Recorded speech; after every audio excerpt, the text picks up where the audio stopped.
Shalom, everyone, from the Integral House of Israel. I'm going to be going over the third Aliyah from Parashah, Metzora. I'll be reading today from the book of Leviticus, chapter 14, verse 21 through 32. And I'll also be reading from the book of Matthew, chapter 9, verse 20 through 26. But anyone who is too poor and cannot afford these offerings may bring one male lamb for a guilt offering to be lifted up as a special offering for purification. The person must also bring 2 quarts of choice flour moistened with olive oil for the grain offering and a cup of olive oil. The offering must also include 2 turtle doves or 2 young pigeons, whichever the person can afford. One of the pair must be used for the sin offering and the other for a burnt offering. On the 8th day of the purification ceremony, the person being purified must bring the offerings to the priest in the Lord's presence at the entrance of the tabernacle. The priest will take the lamb for the guilt offering along with the olive oil and lift them up as a special offering to the Lord.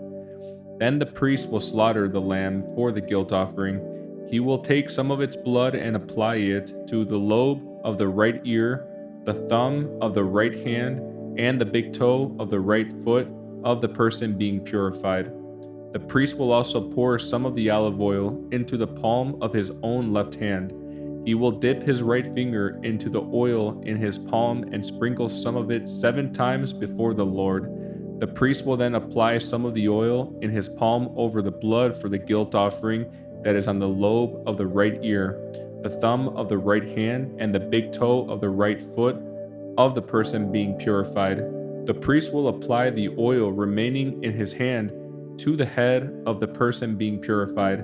Through this process, the priest will purify the person before the Lord. Then the priest will offer the 2 turtle doves or the 2 young pigeons, whichever the person can afford. One of them is for a sin offering and the other for a burnt offering, to be presented along with the grain offering. Through this process, the priest will purify the person before the Lord.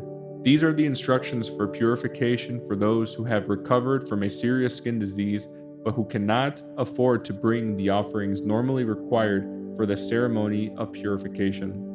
Next, I'll be reading from the book of Matthew, chapter 9, verse 20 through 26. Just then, a woman who had suffered for 12 years with constant bleeding came up behind him. She touched the fringe of his robe, for she thought, "If I can just touch his robe, I will be healed." Yeshua turned around, and when he saw her, he said, "Daughter, be encouraged. Your faith has made you well," and the woman was healed at that moment. When Yeshua arrived at the official's home, he saw the noisy crowd and heard the funeral music. "Get out," he told them. "The girl isn't dead, she's only asleep." But the crowd laughed at him. After the crowd was put outside, however, Yeshua went in and took the girl by the hand, and she stood up. The report of this miracle swept through the entire countryside.